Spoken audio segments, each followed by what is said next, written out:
Hi, friends. Host Eric here, host talking with famous people and recording the old school way on the laptop computer here in my home studio in lovely Temple City, California. I'm here with Zaczacattack, who's at our sister station in Monitor Lizard, Australia, where he lives with a family of monitor lizards. And we're talking tonight about metaphysical equity, what it is, whether it exists, whether it matters, and what we're supposed to do with ourselves while existent. So, Zach indicated prior to starting this that he was accustomed to thinking of the world via physical zero-summedness of energy and matter. So, you can convert them back and forth, but you can't destroy the stuff of the universe or create the stuff of the universe. In a previous conversation, I had suggested that might be only true for physical reality, and metaphysical reality has more of a cumulative valuing setup.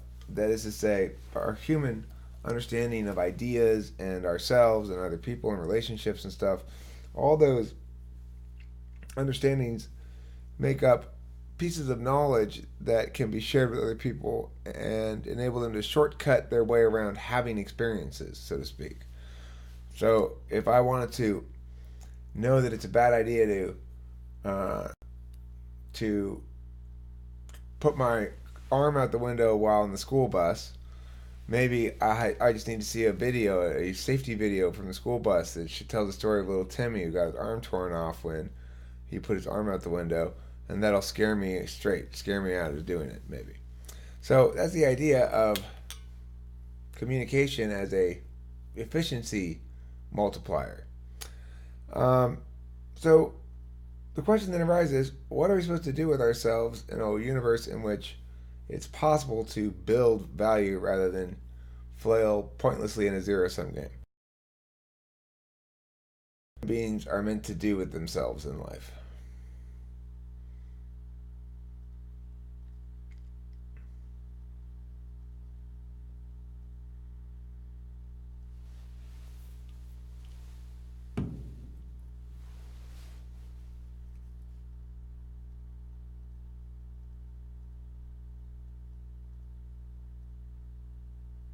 Did you hear me?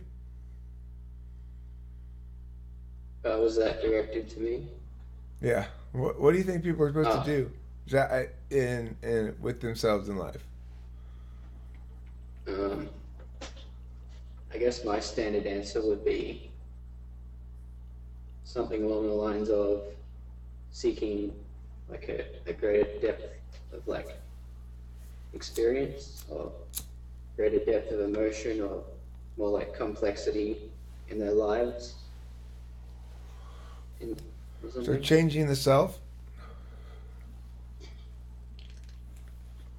Um, yeah, like changing it in a way that makes it better. And I guess my idea of better would be like more intense. More intense. That's cool. I like that definition of better. I mean, I tend to chase intensity too. I don't know if that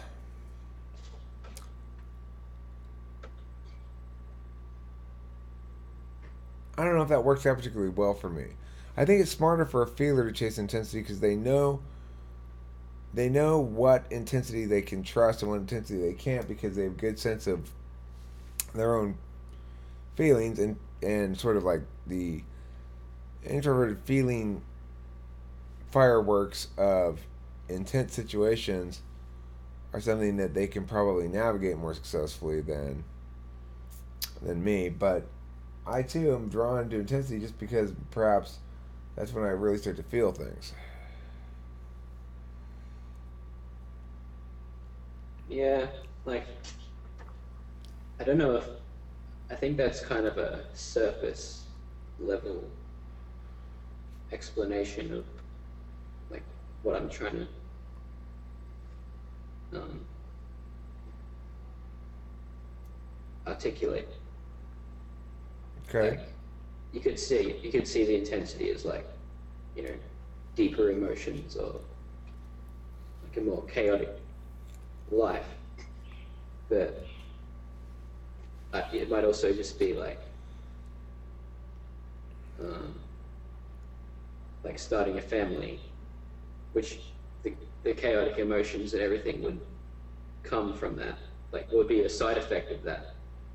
But the actual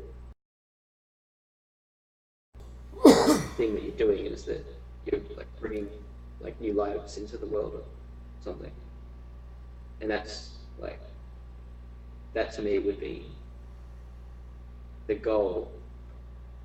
But the goal isn't like the intensity of like emotions and stuff in itself. The goal is like, you know, starting a It's family. like intentional directed action that seizes certain possibilities and gets rid of others. It sounds to me like maybe what you're saying is you feel life is somewhat lacking if you're in a position of choosing not to fail, playing not to lose.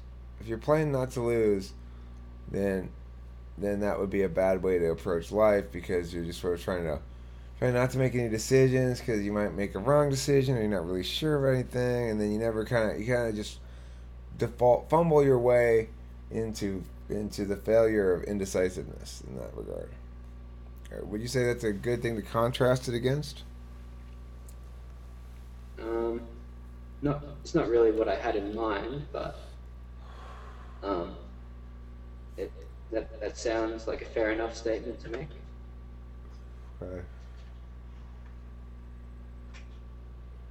I mean, what do you find is less intense about not starting a family in your current right now? You're not currently impregnating somebody, right? So, what is less intense about now than you imagine the now of starting a family? Less responsibilities. Um, yeah, it comes down to responsibility and like opting for a like an easier lifestyle, and also, you know, bringing more humans into the world would imply bringing more things that have emotions, like their own emotions, and And do you feel responsible for like, oh shit, I'm bringing this emotion machine into the world, and it might not be good at handling its emotions? um, well, no, like what I'm getting at is that,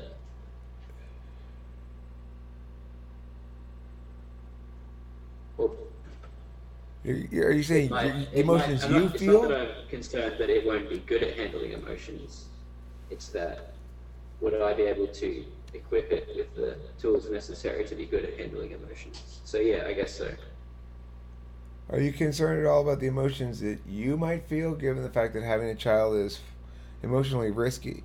You might have a kid who's really like sensitive and wussy, and it might bother you. Or you might have a kid who's making other kind of mistakes that bother you. You might have a kid who's cruel, and or you might have a kid who's just kind of like um, just unpleasant or something. And you can't necessarily change them uh, through parenting. Parents like to think themselves omnipotent in terms of directing the using parenting to direct the development of their kids, but really kids develop so much according to their genetics. A lot of times, regardless of what you do.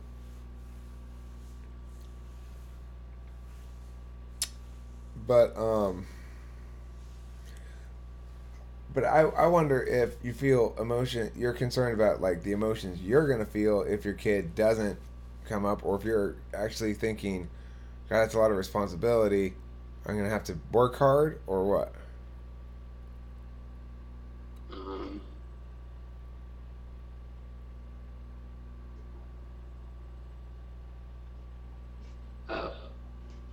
guess the second one, like, I just feel as though it's kind of a natural progression as like a human to do that, to reproduce. Do you have a woman So, currently? no, Are you seeking a woman currently? not really. Not Just like sort of actively. passively? Passively, yeah. Right on. Well, I mean, do you feel comfortable and confident in that process, or do you feel as though it's a challenge? I feel as though it's a challenge. Yeah, it's a bit of a challenge. I don't know how chicks are in Australia. They might be a little bit different, but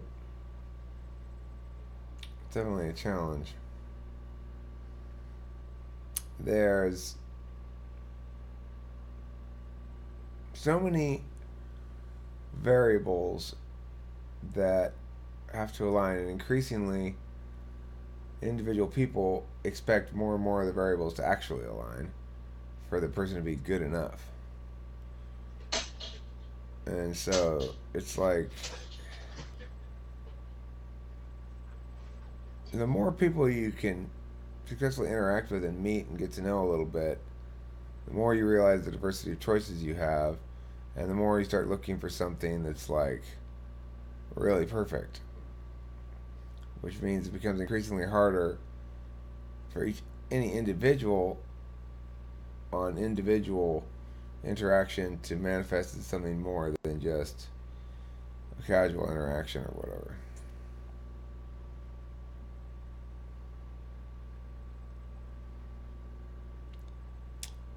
If you decide to move forward on your family plan, would you pursue via online dating, or would you go down to the local Australian pub and say and sit there and then talk up the local lasses, or would you um, take long shopping trips to the supermarket, pretending to buy things very slowly and waiting for chicks to come by and then chat them up, or what?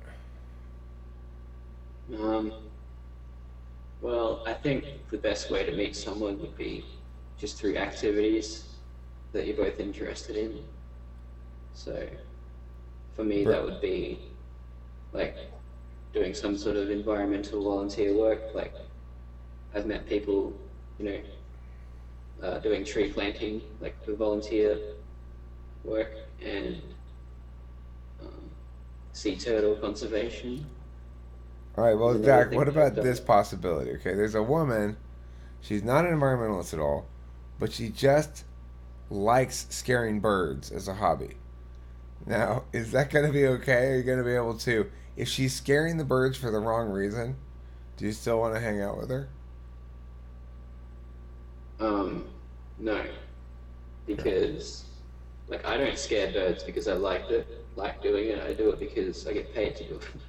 Oh, Like, you know, I'm in a lot of ways morally against my job. You know, so someone who did that as a hobby would not be someone that like I wouldn't appreciate someone doing that just for fun. I see. Well, what if she went in the city and there was a vacant lot there,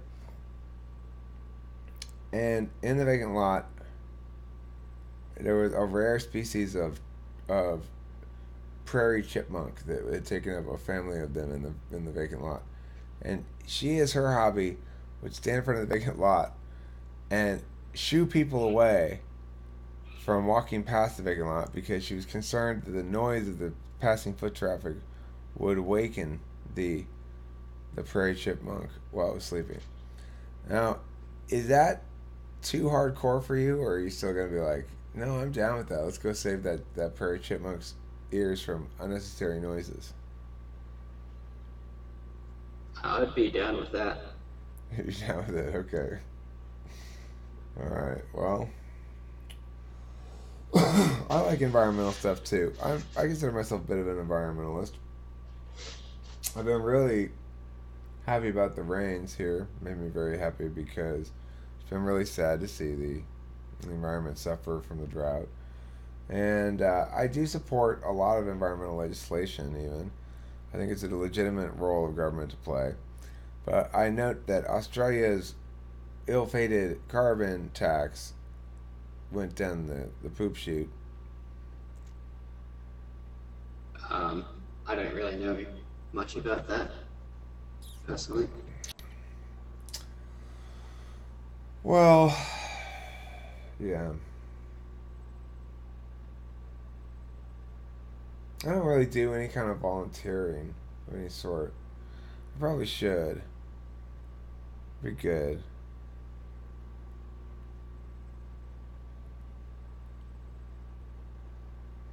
I don't even have a scholarship kid at my school anymore. I used to have a free kid who came from the low income area. But she stopped coming, not because I kicked her out or anything, she just stopped showing up. Oh.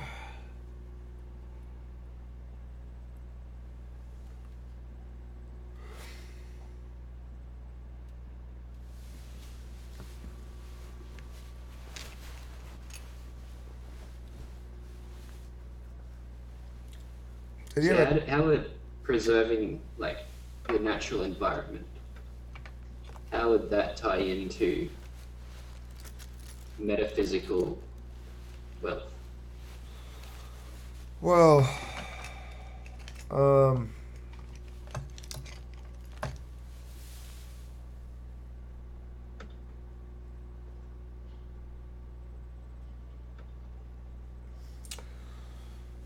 there are a lot of ways to think about it, I guess. But the point is, when places that are not currently developed are preserved as undeveloped, then your metaphysical, the metaphysical equity or potentiality of that space is made very diffuse. It's diffused out. So lots and lots of individual people will each come and take their own little bit of value from the place. Take pictures of it, have experiences there, take a stick, whatever. You know, and then those pieces of that place, whether they're just digital images and recordings, or whether it's a stick or a rock or whatever, those are all happening independently all over. So you might say there's lots of little pops of metaphysical equity. Now, if instead somebody comes in and says, well, I'm going to develop here, I'm going to build these things, I'm going to build condos, I'm going to sell the condos, blah, blah, blah, blah, then it changes the nature of the space. It becomes then a space where only a very finite number of individuals have a very limited scope of experiences. And it's not like we don't need those places for humans to live, but what I'm saying is it's one of those things where you got to look at it in terms of proportionalities. And I don't think anybody's going to tell you what we really need is more strip malls with more Starbuckses and more Jack in the Boxes and more whatever. Nobody's going to tell you that, because everybody understands that those environments are necessary and even pleasant, but they aren't ever going to be what makes us whole.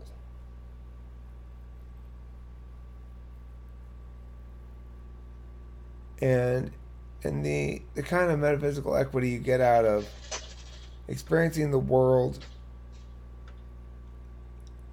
experiencing the physical world, it's the well we have to go back to in order to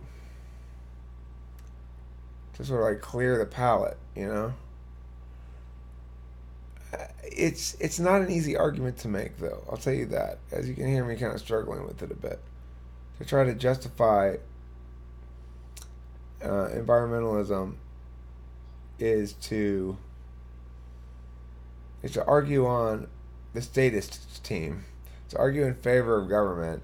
It's a hard argument to win, but it's a worthwhile one. I've been to China, and I saw this fucking shitty fucking pollution, the air pollution, just the awfulness in China, how terrible it was breathing.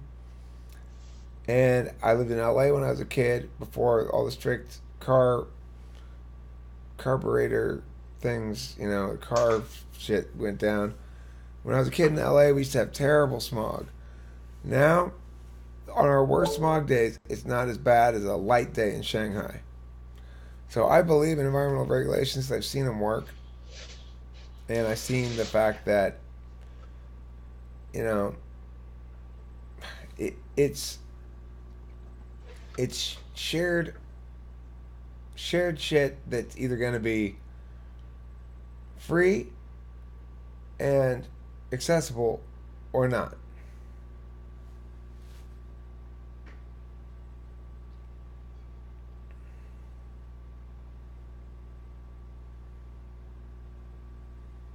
What about the animals that live there? Okay, well, that's probably the strongest argument chain you have if you want to argue from a purely pragmatic standpoint is we gain all of our medical advances from existing species in the world. And there's lots of species, and uh, from bacteria to mammals, that we haven't done much with in terms of checking for medicinal potentialities. And we need to preserve all those species and all these habitats so that it becomes a genetic bank that we can exploit as our technology advances.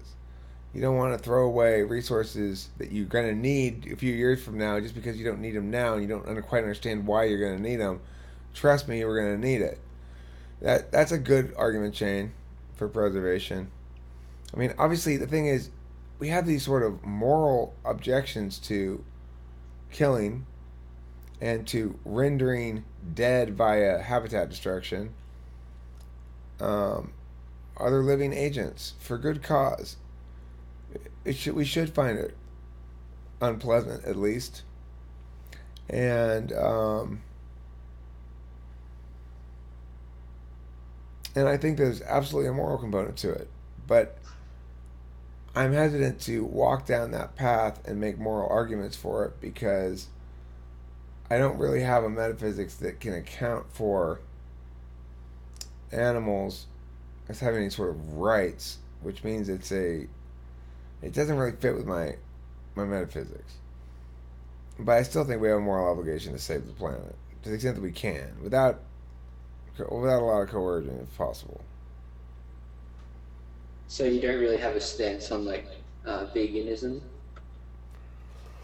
Well, I mean, I do actually. I think it's the only morally correct stance, for the most part. Not veganism, but vegetarianism is. I think eating dairy products is fine. Those cows are, um, they've been evolved to be like symbiotic relationship with people pulling on their tits. They're made to give us milk. Why shouldn't we eat the milk, drink the milk?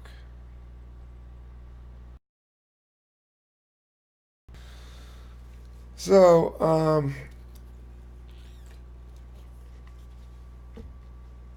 but I agree with vegetarians as far as the morality of eating meat. But I still eat it myself because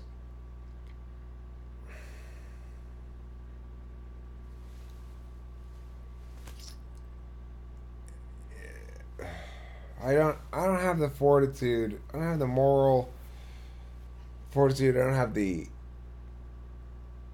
practical fortitude to eat vegetarian. It would require me to pay way too much attention to what I'm eating. And I like meat, and I'm super used to eating it, and I'll just not think about the moral aspect of it.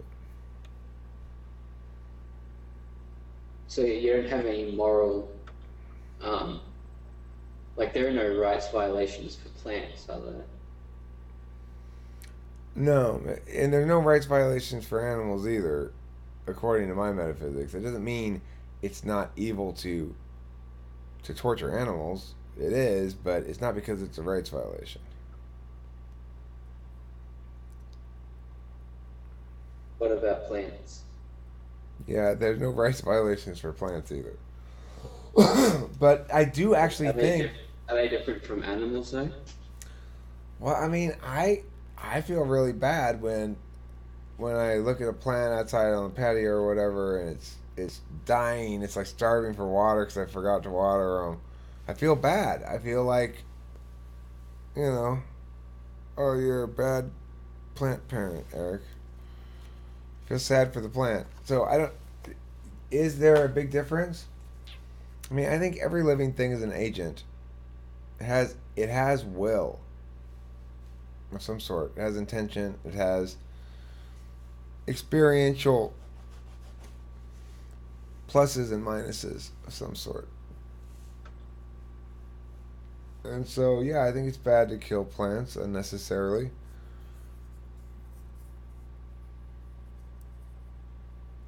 You could have a diet where you just eat things that don't require you to kill a plant to get them, like I guess like beans. You don't have to kill a bean plant to get beans, do you? You just eat the seeds and the fruit. Yeah, you just eat seeds and fruit. But I mean, who's gonna do all that? Who's gonna go to all that trouble? That's too much work.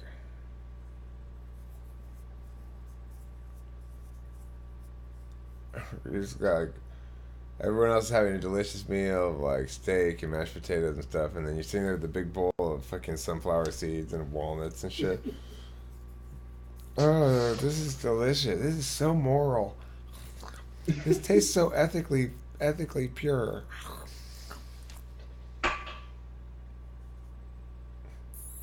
That's the problem is I don't eat to be moral. I I eat for pleasure and for energy. I'd like to think of eating as a non-morally significant act.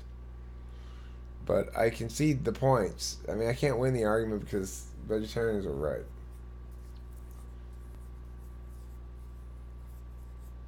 So, would you say that the reason uh, vegetarianism is morally better, or has the moral high ground over carnivorism, um, is because of our relationship to animals, like versus the distance between like us and plants versus us and animals? Well, no, I mean, I think the reason I think they win the argument is that killing something, including plants, in order to feed yourself is wrong if you can feed yourself entirely with foods that don't involve killing living things. And you can, so why should you kill things? So by that logic though, you should only eat shit that comes from like seeds and shit, right? But vegetarianism isn't, is still killing plants. Like, it doesn't exclude. Right, I agree with you. I agree with you. But what I'm saying is I agree with vegetarianism because it involves me not eating animals. If there were a form of vegetarianism that said it's like vegan, except it's not vegan, it's just whatever it is you eat, you can eat anything you want as long as it hasn't been killed to be eaten. So if I see roadkill, I can go get the roadkill and cook it, no problem, and eat it. That's fine because it's already dead. I didn't do anything to get it to be dead. I didn't wanting to eat it didn't cause it to die. Unlike if I buy a steak, the reason that cow died is because I wanted to eat it, and I can try to convolute my way around the responsibility chain if I want, but that's the end of the line right there. Is the cow died because I wanted to eat it. So I think that would be the ideal moral dietary thing if you had to have one, is I can eat anything that didn't die because I wanted to eat it.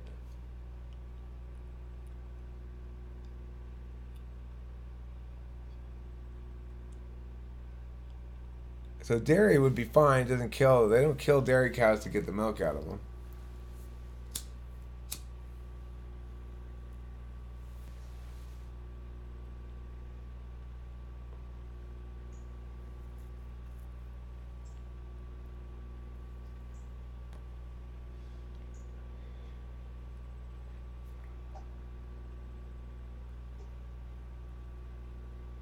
Most fruit would be fine. Um, eggs would be fine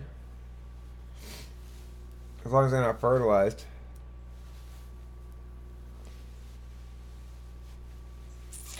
What else? I mean, any kind of animal. They could have beef farms where they don't ever kill the cows.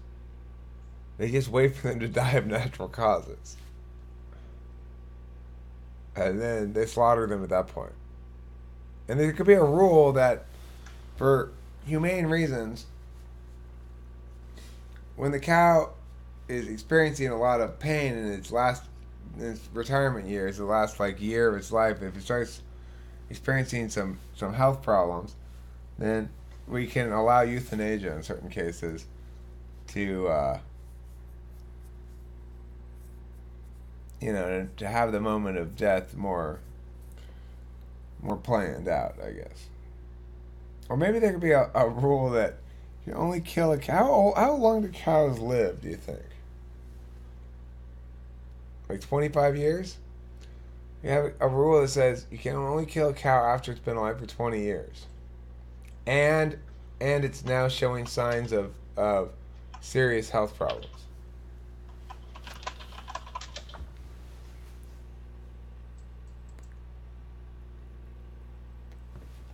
18 to 22 years. Okay, so then we'll think those